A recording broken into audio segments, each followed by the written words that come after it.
Hello, good morning guys. Kasabong Luzon, Mindanao sa aking mga followers, sa aking mga viewers, sa aking subscriber dito sa aking channel, sa aking YouTube Kalyo Kasabong TV. Nandito naman ako sa umaga sa ngayon, magbigay o konting tips, advice sa inyong mga baguhan pa lang.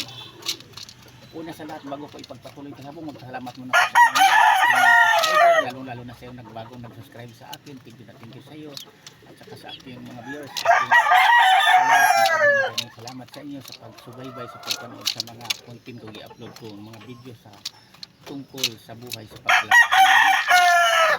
Ito na tayo pakilya ko sa inyo kasabong. Ito siya ano na to siya 5 months. Yan o.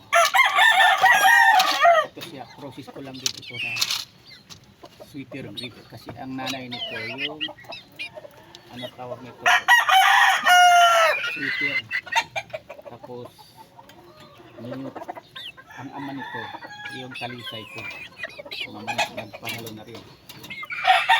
Ito siya ang ipapaliwanag ko sa mga baguhan pa lang para nilubos nyo maintindihan.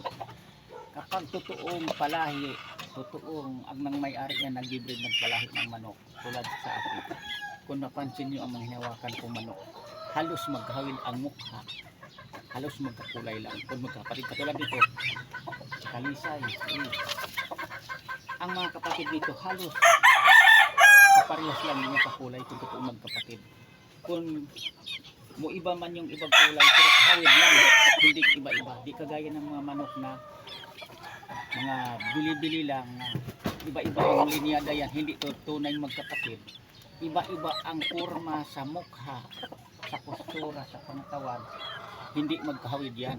Yung totoo, bihira lang na magkamukha maghawid sa kurma sa mga katawan. Pero kung totoo palahi magkapatid ang isa ka manok, tulad nito ang mga kapatid dito, kakulay lang din halos niya, tapos ang kurma sa mga katawan halos magkaparehas. Kung may maiba man, kunti lang tingnan nyo, tatandaan nyo. Kung halimbawa bibili lang kayo ng manok, pag sinabi nga ito ang linyada na ito breed talisay, pagmasdan nyo mabuti sa kurmahan sa katawan kung magkapariha ba. Kung mayroon mang di magkapariha pero magkawid lang tayo, pagsipo mo pagkawak ka lang kung anong sasabihin na linyada yan. Ang mga kapatid din yan, paghawak mo halos kaparihas lang din ang hugis porma sa mga pangatawan kung totoong palahi ng manok. Yan ang sinasabi ko sa inyo para nga makakuha kayo iyak kung bibili man lang kayo, kung baguhan pa lang kayo. Kasi halimbawa magkakapatid kung pula, mapansin nyo kagad sa mukha yan kung totoong palahi yan, kasi magkahawin ang mukha talaga yan. At saka sinabi ko sa inyo sa pormahan dito sa likod, kung magkakapatid hindi magkalayo. Yan ang totoo, lalo na kung piling-pili na. Kasi ang iba kasi kung magkakapatid, yung iba kuba, may reject, may kapansangan, magkaiba talaga kasi kuba. Pero kung mga pili na yan tulad nitong pinili ko na, magkaparehas lang halos ang kulay ug balahibo ug magkamukha halos silang basta.